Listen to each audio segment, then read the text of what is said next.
ऊन तापत असल्यामुळे सिंचन प्रकल्पातील पाण्याची पातळी उपसा आणि बाष्पीभवनामुळे दिवसेंदिवस घसरत आहे।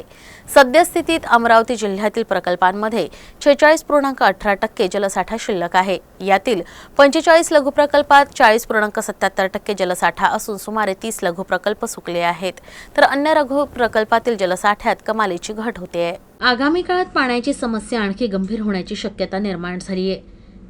सरासरी प्रकल्पातील पाणीसाठा जपून वापरण्याचे आवाहन जलसंपदा विभागासमोर आहे। सोबतच यावर्षी पाणी पुरवठ्यात कपात करण्यात येण्याचे संकेत आहेत। जिल्ह्यातील अप्पर वर्धा या मोठ्या प्रकल्पासह पाणी पुरवठा करणारे 7 मध्यम आणि 45 लघु प्रकल्प आहेत।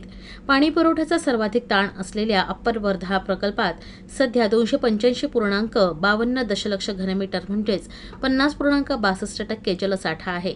याशिवाय 7 मध्यम प्रकल्पात 104.66 दशलक्ष घनमीटर म्हणजेच 40.85% पाणीसाठा आहे। मध्यम प्रकल्पांमध्ये तालुका आणि ग्रामीण पाणी पुरवठा अवलंबला आहे। काही लघु प्रकल्पांची जलसाठ्याची स्थिती बऱ्यापैकी असली तरी त्यात 85.35 दशलक्ष घनमीटर म्हणजेच 40.77% जलसाठा शिल्लक आहे।